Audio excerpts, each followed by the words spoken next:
It's never going to make sense. It's never going to be obvious. You're never going to walk out your door and see the obvious way that you want to go. And if you do, it's a trap. If you do go down the path that's already laid for you, it's going to take you to all the destinations that are already known. It's going to take you to all of the places that instinct drove the people before you. But if you want to go somewhere unique, if you want to go somewhere that only you would go, if you want to create something new and really live a life that was meant for you because it's literally crafted by you, you have to take the first steps on faith. And as Rumi said, as you start to walk out on the way appears. So as you're looking at the choices that are before you, where you've got a path that's well trodden, you've got a path that literally is invisible and won't become something until you step on it, you have to understand that that's what this life is meant to be, and that the only frustration that you will look back on with tremendous regret is knowing that you did what was easy even though it wasn't you. There's some mechanism inside of us. There's something that wants us to walk a path that's never been walked before. And the thing that makes it so hard is right now inside of you is a desperate desire for that to be easy. But it's not going to be easy. It's going to be hard. You're going to fail. You're going to stumble. You're going to fall on your face. And thank God. Because as Muhammad Ali said, only a man who knows what it's like to be defeated can reach down to the bottom of his soul and come up with the extra ounce of power it takes to win when the match is even. So what you have to ask yourself is, what do you want? Do you want it to be easy? Do you want the path to be well-worn? Or do you want the path to be yours? Do you want to know that inside of you is something that you can reach into and grab and that will be there at the moment that you most need it? Do you want to know that you're that type of person? Because if you do, you have to be willing to walk the path that doesn't exist. You have to be willing to tread through the brambles. You have to be willing to fall, because it is in that process of failure and pain and agony and suffering that you will become. That's the process that will make you you. That's the process that will shape you. It's the suffering that gives you the reserves to draw on when you need them most.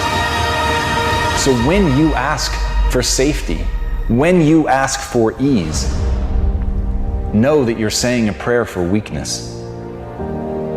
And when you take the hard way, know that you're forging yourself. When you make those demands, know that you're building a reserve tank that will be there at the moment when you need it. When you walk the path that only you can walk, know that you're living the life that you were meant to live. And that, my friends, is how you become the you worth becoming.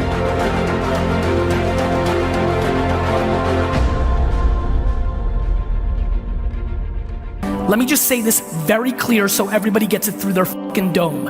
This is the greatest year to ever be alive in the history of mankind. If anybody has ever achieved something with 2 alcoholic parents, that's the blueprint that you can follow versus looking the other way. Life is binary.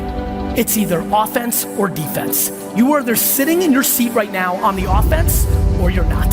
There is no half pregnant, there's no in between. You're either this or that. Do I believe that there is suppression around? Of course. But at a macro data, health, life expectancy, how much hate and negativity actually is in the complete world versus this is the best. We have it the best. And all I see is people sitting around and dwelling around dumb shit around what they don't have instead of focusing on what they do have. My friends, the internet is a miracle. Because where do you think the world's going? I love when, I have 2 young kids now, and I love all these parents like, Gary, you're into this social media stuff. This is terrible, right? I'm like, no, Dick, this is the best. Because I'm like, they're like, but I'm gonna tell my kid to spend less time on technology. I'm like, why? What world do you think your kids are gonna be living in 20 years? 3 keys to a breakthrough. Think of the area you want to have a breakthrough in right now. Your body, your money, your relationships, your career, your business, your joy, your happiness, and let's look at what your choices are. First element, there are 3 S's for a breakthrough. first element most people are looking for is they're looking for the right strategy. But more often you're missing the number 2 thing you need, and that is the right story. Because the story you have about your life, about your business, about the area of your life that's not where you want, the area you're breaking through, your story is what's making you be stuck. What's a story? It's a belief that you tell yourself over and over again, like, I don't know what the salt is, I don't know what the salt is. You tell the story so often you believe it. In fact, write this down. The only thing keeping you from getting what you want, the only thing keeping you from getting what you want is the story you keep telling yourself about why you don't have it. The only thing keeping you from getting what you really want is the story you keep telling yourself about why you don't have it yet. Here's what I say. Divorce your story and marry the truth. I can teach you a million strategies that'll change you overnight. And if I get you to use a strategy and grow your business 30% like that, you are gonna get so excited that your story about your business will change, won't it? You're like, I can rip this open. I'm gonna make this thing 100% more profitable. That's why 80% of those people, I can grow them 30 to 130%. Because once I get them to have momentum, people's story changes. And when their story changes, the third and most important thing changes, their state. You've got to figure out what it is that actually makes you feel alive. And if you understand that the game that you're playing is actually a game of brain chemistry and that nothing else matters, there's no objective truth, there's no one path to glory, there's no one life for you to live. There's only the subjective truth, the thing inside you, that gut instinct, that voice that whispers to you. You've got to learn to trust that. You've got to learn to trust it by building it up. You've got to learn to trust it by taking actions and gut checking yourself and asking, is that me? Is that who I want to be? Or is that somebody else, cultural voice, my parents, my lover, whatever, trying to speak through me? And as Harley Davidson said, when writing the story of your life, don't let anyone else hold the pen. So right now, ask yourself, who's writing your story? Is it you? Are you really listening to the voice in your head? Are you looking at and living by the things that give you the chills? Or are you trying to live a life that somebody else wants for you? And remember, when you think about that question, what William James said, act as if what you do matters, because it does.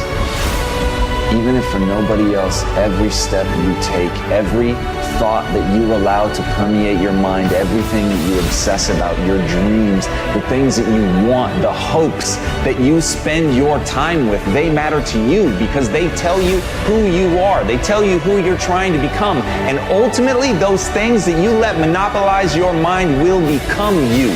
So if somebody else is holding the pen, if somebody else is forcing you to write something that doesn't make you feel alive, that is a life lost. And that is how you die, my friends, before you ever had a chance to live.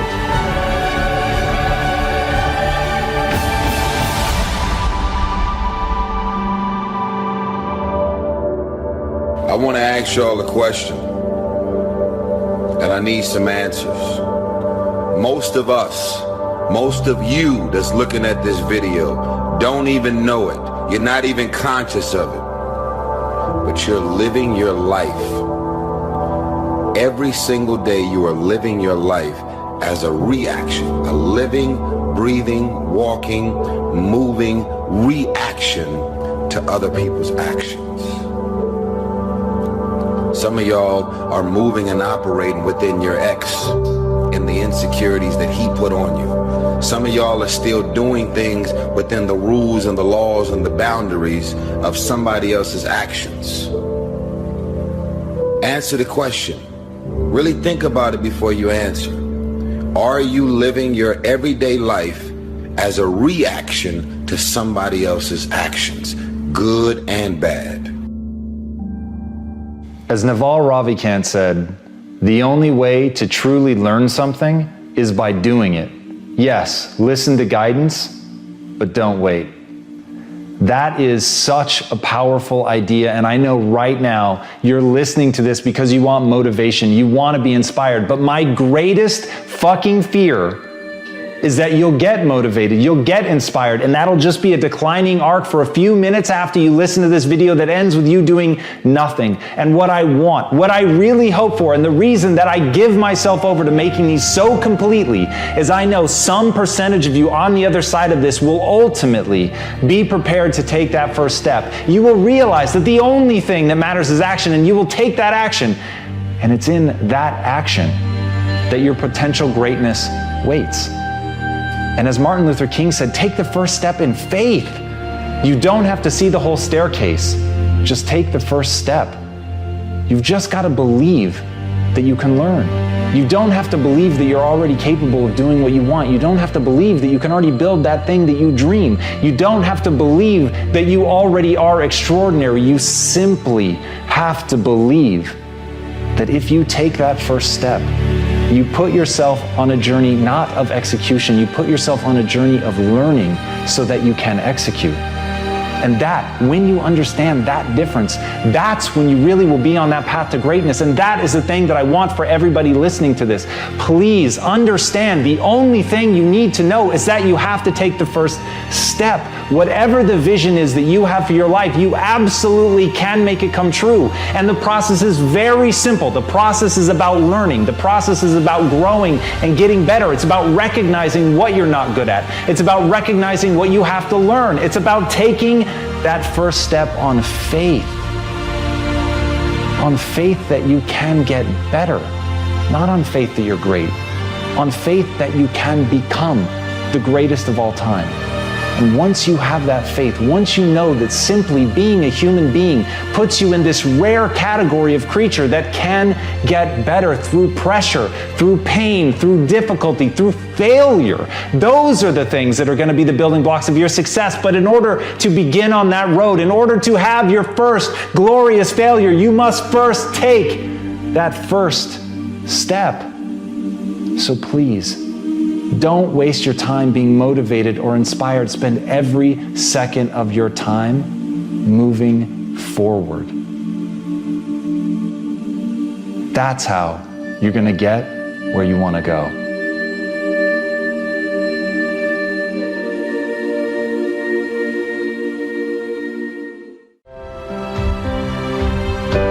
One of the most powerful thoughts that I know is, will this matter once I'm dead? Will this matter in 200 years, 300 years? How about 1,000 or 2,000 or 1,000,000 years?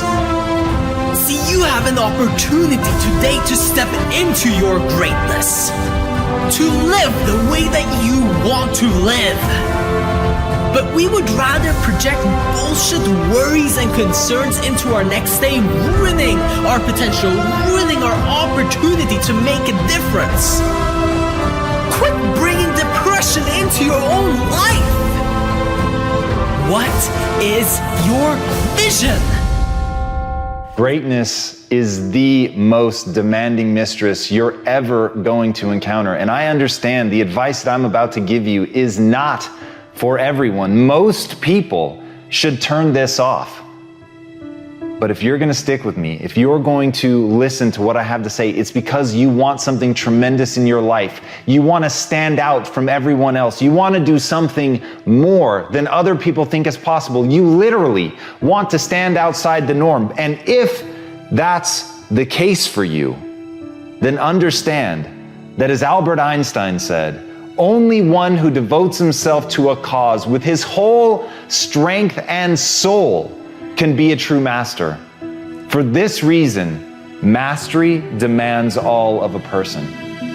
If you want to get great, if you really want to make a skill set your own, if you want to be able to do something, and at the end of the day, if you want to transform the world, if you want to make grand changes, if you want to do all of that shit, all the empty words that people spout all the time, let me tell you, the only thing that's going to separate you from all the other blowhards who are just talking words and will never do anything is to give yourself over completely, to let that obsession, let that thing that you love completely consume you. And in that, your only chance to really become great lies. As Franz Kafka said, don't bend, don't water down, don't try to make it logical. Rather, follow your most intense obsessions mercilessly. Can you do that? Can you become mercilessly obsessed?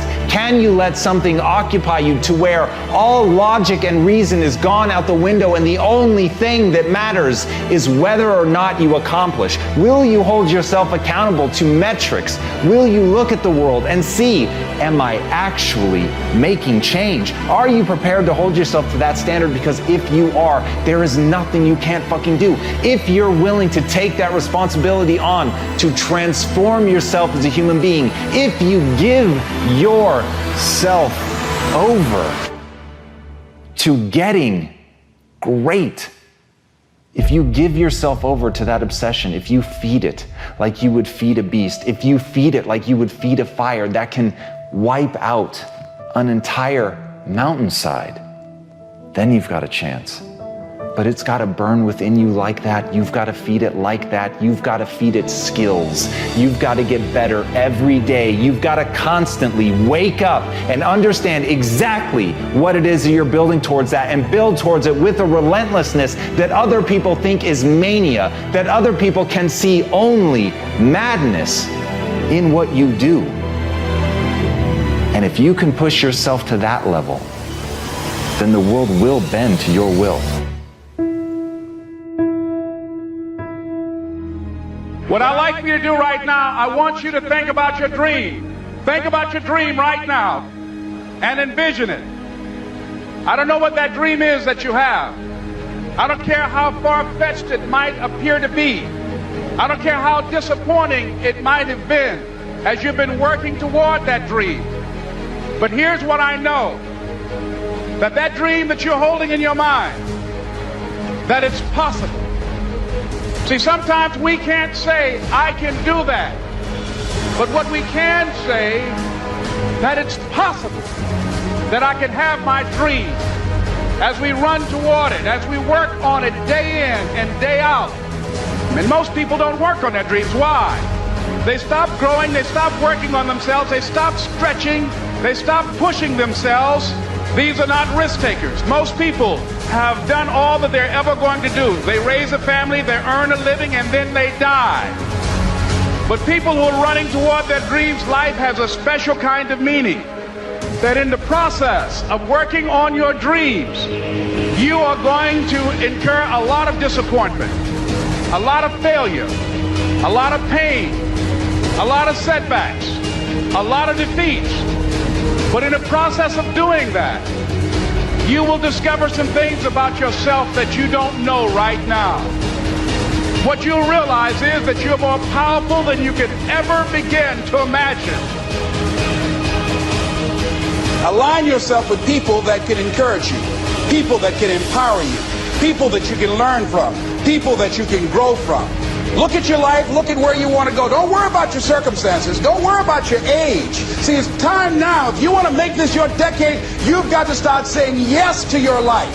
You've got to start saying yes to your dreams, yes to your unfolding future, yes to your potential. Why not? The future is unfolding for you right now. The future is unlimited for you right now. No one knows where you can go. No one knows what you're capable of or what's possible for you. We have the power to change our personal history, changing the direction of our lives, changing our thoughts, changing where we want to go, exploring new horizons. So as you begin to look at this decade and affirming that this is your decade, as you set goals that will make you stretch, that will bring out the best in you, as you begin to remove the negative, toxic people from your life, as you decide to take some chances in life. And that's one of the things that's very important. Viscard said, if you're not willing to risk, you cannot grow. And if you cannot grow, you cannot become your best. And if you cannot become your best, you cannot be happy. And if you can't be happy, then what else is there? People should make New Year's resolutions if they're actually watching this video on January 1st. If they're watching it on December 23rd, they should make December 23rd resolutions. waiting miraculously to when the calendar flips to start making your life better is silly at best and pisses me off at worst. And so whenever you're watching this, because it lives on the internet, and thus that means you could watch this on June 17th, 2017, make a resolution every day of your life because you only get one at bat. The reason people struggle with having a New Year's resolution and sticking to it is because it was a tactic to do a New Year's resolution. Hence why my first answer was right, which is when you actually decide to make a change in your life, whether about weight or job or going out with somebody or relationships, that's when you actually pull it off. It's religion, not tactics. It all comes down to the inner game, my friends. Changing your life is a change in the inner game. The outside world you can't control, but you have absolute control over this one if you learn the dynamics of what shapes you. Raise your standard. Take those 3 magic words and live them. Okay, I'm gonna go make this happen. I'm gonna go make this much money. I'm gonna transform my kids. I'm gonna create the ultimate relationship in my life. I'm gonna transform my body. And then you don't have strong enough reasons and you don't use it. You don't follow through. It's because you didn't back up your standards with what makes those standards real, and that's rituals. Rituals are where the power is. Rituals define us. See, all the results in your life are coming from your rituals. They start with a standard and then have rituals that follow it up. So the secret to real happiness is progress. Progress equals happiness, and if we can make progress on a regular basis, we feel alive, and that's why at the beginning of the year we get this thing like, okay, I can have this fresh start, I can really do what my soul desires, I could expand, I could grow, I could improve, I could change. Or maybe better than change, I could progress. Think about that. Progress is an aliveness to it, doesn't it? You don't have to work at changing. People say all the time now, well, I'm working on changing. Don't worry about it. You don't have to work on changing. Change is automatic. But progress is not. There is a system, there is an orbit that you've been functioning in, and that most of the people around you contribute to. There's a social construct that contributes to you coming back down again. That defines you. And people are comfortable with you. They don't mind you leaping up every now and then, as long as you come back down with us. In fact, people only hate on you when you try to get away. As long as you come back down and fit back in the system, people don't have no trouble with you. But the moment you pack up your bags and say, see you, wouldn't want to be here, I'm out of here, people have a problem with that because you're leaving the orbit. And you're going to have to break the gravitational pull, and then you're going to fly. You're going to spread your wings and you're going to sail into your destiny. There's a reason you survived. There's a reason you endured. There's a reason that you cried but didn't faint. That you crawled but you didn't collapse. That you fell down but you weren't shattered. You're a new person, but before you walk out of that door, you got to have a new mind. You cannot believe the old labels. I want you to stop speaking negativity over yourself. You are an answer. Walk like it, talk like it, plan like it. The world will change their opinion about you the day after you do. A vision is about what you're here to create. A vision that really works is one that excites you. If you say, well, my resolution, my goal, my outcome for this month, this week, this year is to lose X number of pounds, that's okay, but it's not very compelling. It has to be a compelling vision. It's got to have something that has the power to pull you, not something you have to push yourself to do. Those are two different kinds of motivation. Push requires willpower, and willpower never lasts. What will last is pull. Having something so exciting, so attractive, something you desire so much that you have a hard time going to sleep at night and you get so up early in the morning to rock it and take it to the next level. So it's got to be a vision that's compelling. Something that you know it's going to be a gift to make sure that it happens.